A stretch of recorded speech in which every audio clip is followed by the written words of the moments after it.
All right, good evening, everybody, and welcome to the City Council Chambers here for the monthly Personnel and Finance Committee meeting here on Tuesday, September 26, 2023 at 6 p.m. We'll call the meeting to order.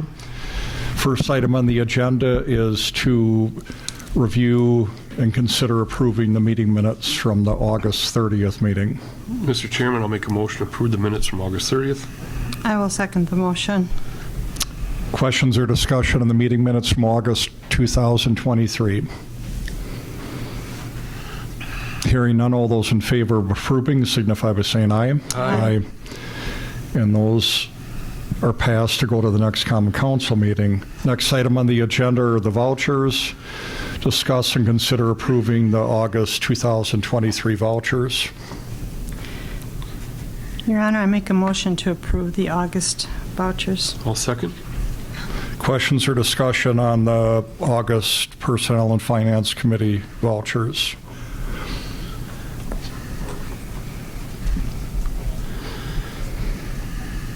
Hearing none, all those in favor of approving the vouchers signify by saying aye. Aye. And those are approved to go to the next Common Council meeting. Section 4 of the agenda items for consideration. The first is to consider a winter on-call rotation in the street department, and Street Superintendent Bonnick is with us this evening to talk about that. Austin?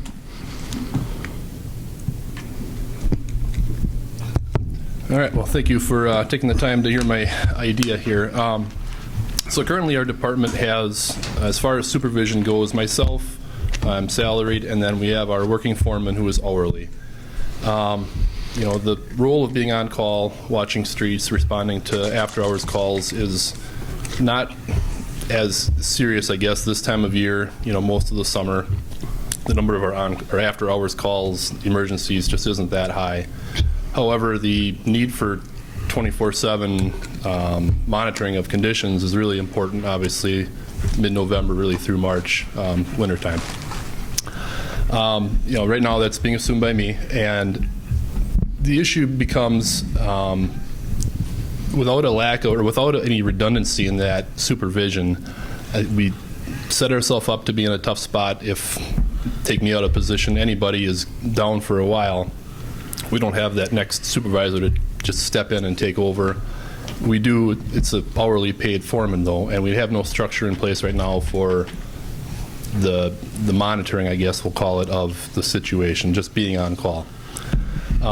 This came up actually also at a group of street superintendents that get together, Central Wisconsin communities. They were asking what we pay our hourly on-call employees in the wintertime. And everybody answered whatever their hourly rate was, and I said, we don't have that. It's just me. So in that research and that discussion, found out that we were the only community that doesn't have some sort of on-call rotation. And certainly the only, you know, highway departments, county highway departments have always had this too. I really think that the city should consider having some sort of rotation just for the weekends in the wintertime to provide a little bit of redundancy, a little bit of a backup. If I go down for whatever reason for a few weeks, we need to have some sort of plan in place for who's making the decisions, who's calling people in.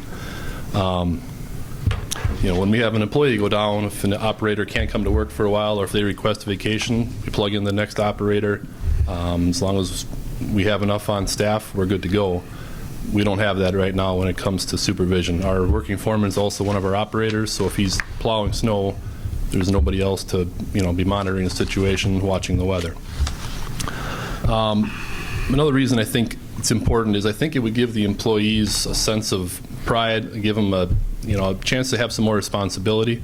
I know there would be, you know, a number of them that would be willing to step in and take some responsibility, give them a sense of pride that they were able to make some decisions that really affected, you know, the condition of the streets. And the last reason is it's hopefully would help prevent some burnout. You take me out of the situation, having any one supervisor, you know, on call essentially 24/7 all winter long gets to be a long winter, and so splitting that up amongst some of the employees I think would help. So my proposal would be to have myself and 3 of the hourly employees essentially rotate weekends, starting mid-November, run it through March. The employees on call, or that employee on call, would be responsible for watching the roads, calling in employees as needed to do whatever snow removal is needed. Dispatch would have that rotation, and they'd take the calls for whatever happens at night, trees down, light poles hit, things like that. Obviously, there'd have to be a clear set of expectations in place as to what we're looking for. Most of the employees, I think, that'd be interested in this have worked with me the entire time I've been at the city, so they've got a good understanding of what I expect and how I like to handle winter events like that. But there'd have to be some mentoring and some coaching that would have to take place initially to get people comfortable. But I think it would just help morale and help give people a little bit extra responsibility. We don't have a lot of room for growth in the department. Once you're maxed out in your position, that's really where you are. So this would give them an opportunity to take on a little bit more responsibility. In talking with the other communities, it looked like most of them were paying employees between $2 and $3 an hour to be on call. Some of them rotated weekly. Most of them just handled the weekends after the work week was over. So that was my idea, was paying the hourly employees $2.50 an hour to be on call just for the weekends from mid-November through March. I'd be part of the rotation. I wouldn't be paid any more than I am now. I'm a salary employee, so that's my idea. I was hoping for a little input and get your ideas. Is that, Dustin, for just the weekend, that's a 48-hour period block that you would pay them then? Is that the idea? It would be, well, we can adjust the hours as needed. If we're still on 410, so it would be a Friday, Saturday, and then end probably Sunday night.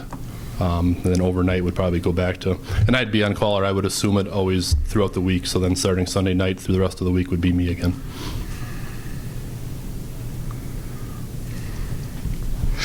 How many other personnel from your department would be tagged to be trained and mentored to do this?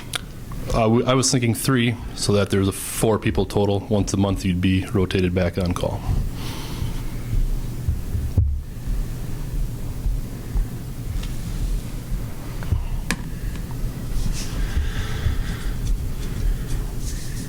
I have no issue with, if you want to get this together and bring it back to the next meeting, with seals from those guys, I don't have an issue with it.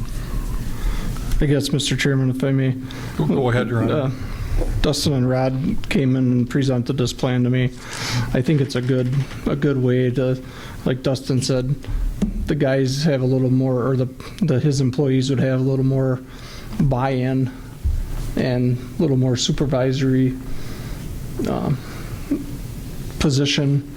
It's going to help with morale, and that there is a little bit of step to move and make a little bit more. Mm-hmm. I think it's a good idea. I think that it might take a little bit of the burden off of one person doing it all month long, all winter long. Yeah. That gets to be a lot, and I realize that, but I think this is a good solution. It's not a huge cost to the budget, so I would hope that you guys would forward this to the budget for consideration. Dick, Alderman Lupton, any comments or? Well, there's a lot of hours to put. I know I put them in for several years. I did it all myself. You get burned out after a while. You got to be around all the time. We had a few guys that stepped in while if I was going to be gone, I'd have them watch it, and they just get their pay, whatever they got called in, or if they got called on something, or if they had to go out and check the roads. That's how we worked with it then. But I didn't go away much in the winter, so I usually was around, so it wasn't really an issue. Right, and it's sort of an unwritten rule as it is now, too. If we have a winter storm, it's going to be all hands on deck. People generally don't leave. I'm still going to come in when there's winter storms. It's not like we're abandoning the post, but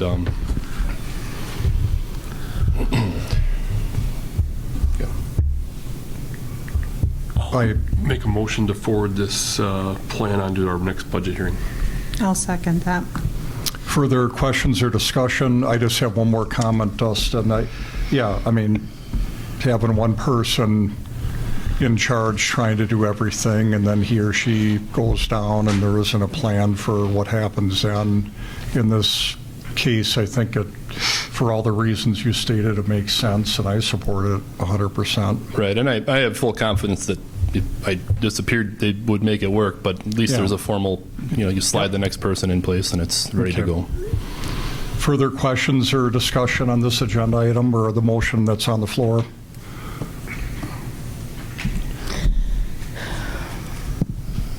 Hearing none, all those in favor of approving the motion on the floor signify by saying aye. Aye. And that'll be on the next budget meeting agenda.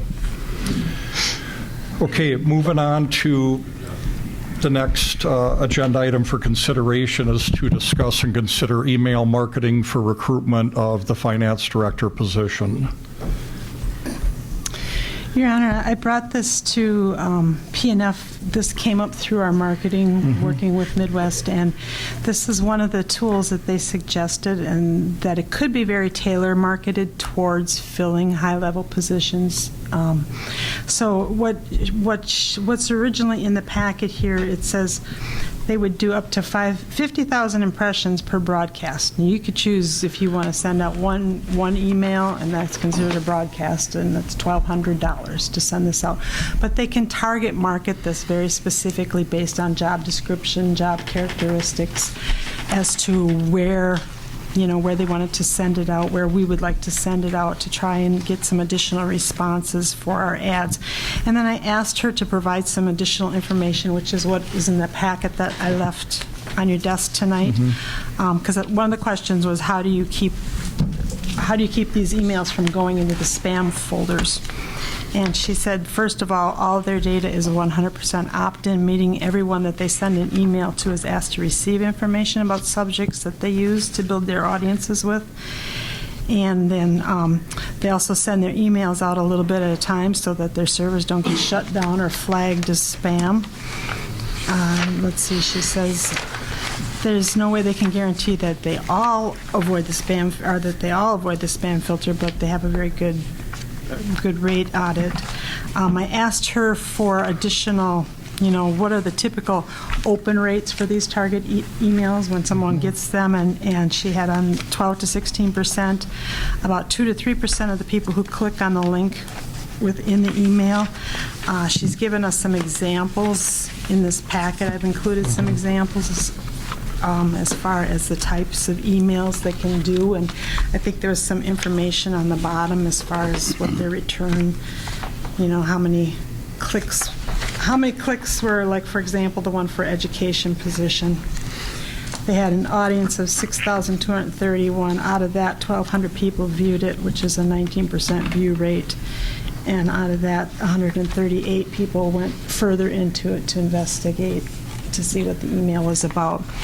So, and then the final thing that I'll point out is we have also had a grant brought to the marketing committee that is from the Wisconsin Economic Development Corporation, I believe, which is a one-to-one grant, which if we are approved to spend money, they will fully reimburse it.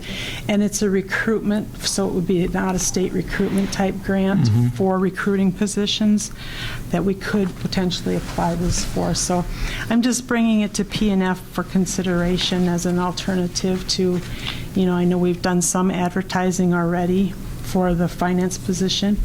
And down the road, there might be other positions we might want to consider. We've talked about another entering engineer position, or possibly even police and fire departments. We keep hearing how the lists are all spoken for already for people who are coming out of the academies and such, but there are a lot of police and firemen who are in big cities looking to find a little bit safer place to be police and firemen. So, those things could be very targeted and very geared to those, and then they can also be directed to certain areas as well. So I just brought that to the committee for discussion and consideration.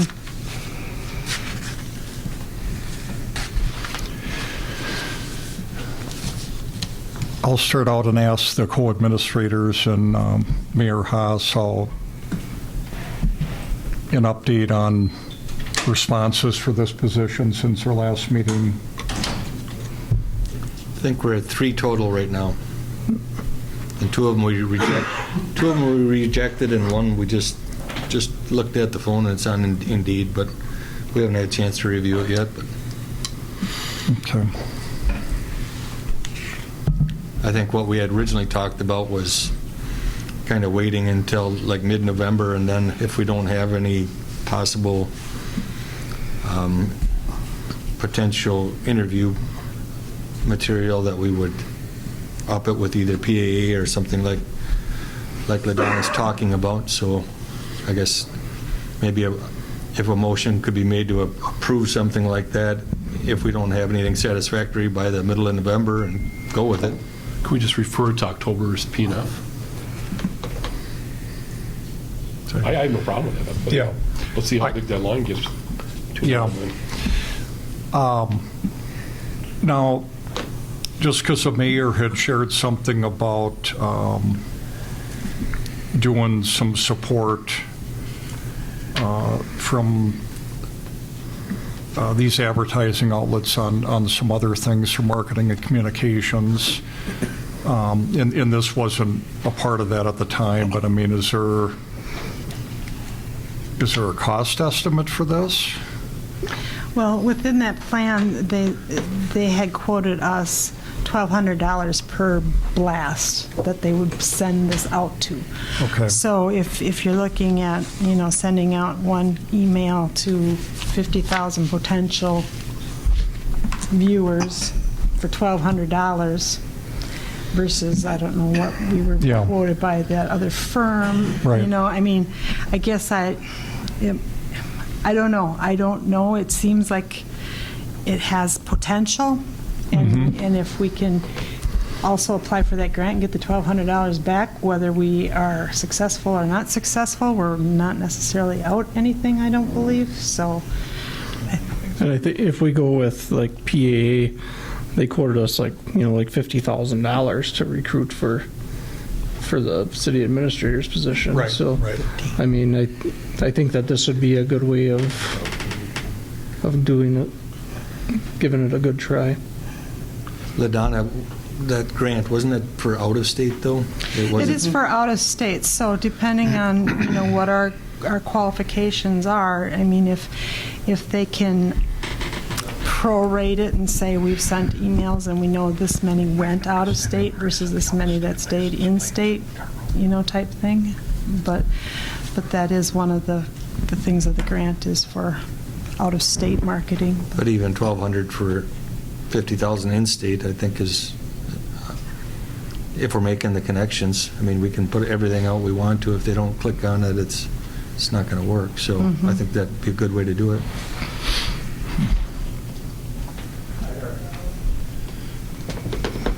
Would you like to make a motion to refer, or what do you want? Okay, well then I will make the motion to refer it to the October, and assuming we have no further leads at that time, to the October PNF meeting. I'll second her motion.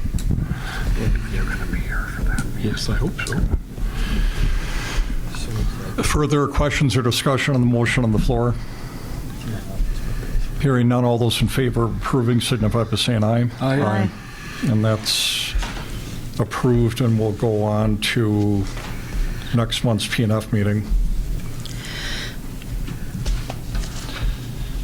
Next item on the agenda is an update on WPS electric and natural gas facility for city facilities, a 60-day update.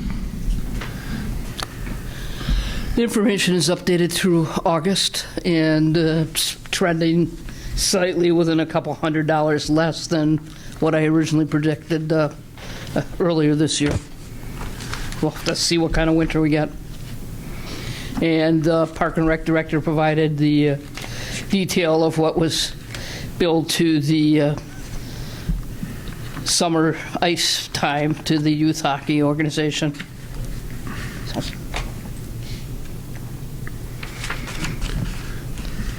Kathy, if this continues with this trend, we can be 25 to 28,000 short then on our funding for this. Where will we pull that difference from? Underneath the graph, I basically have projected, based on the same dollar amounts for 2022, what the total's going to be for each of these particular departments, and I'm coming, as I said, within a couple. It was slightly less the last couple of months than what I was projecting. So, for example, the street garage, it's probably going to be in the neighborhood of $30,500, and what's budget is $23,500.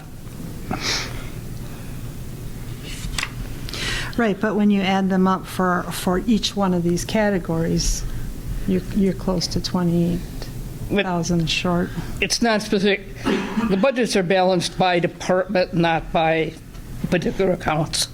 They have potentially other savings or other revenues to cover this. Okay. All right.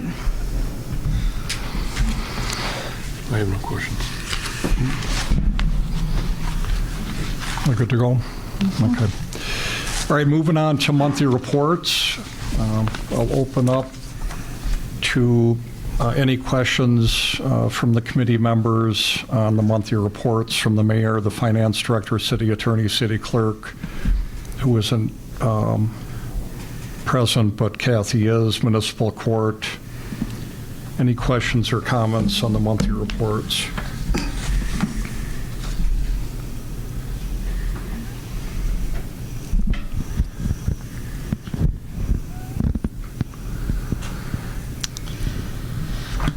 I don't have any. I'll make a motion, place them on file. I will second that motion.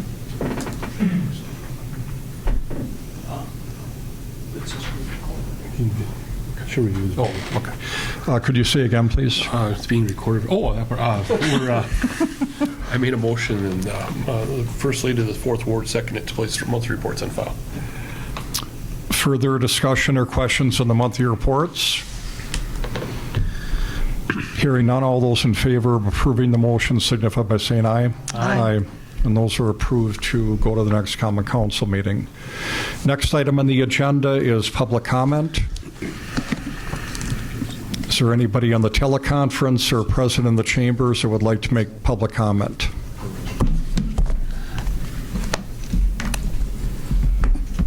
Last call for public comment.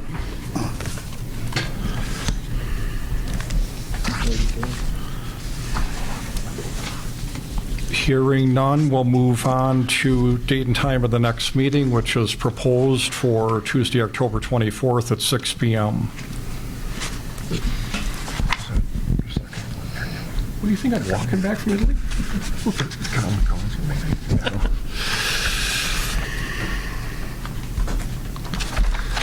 I'll make a motion to adjourn.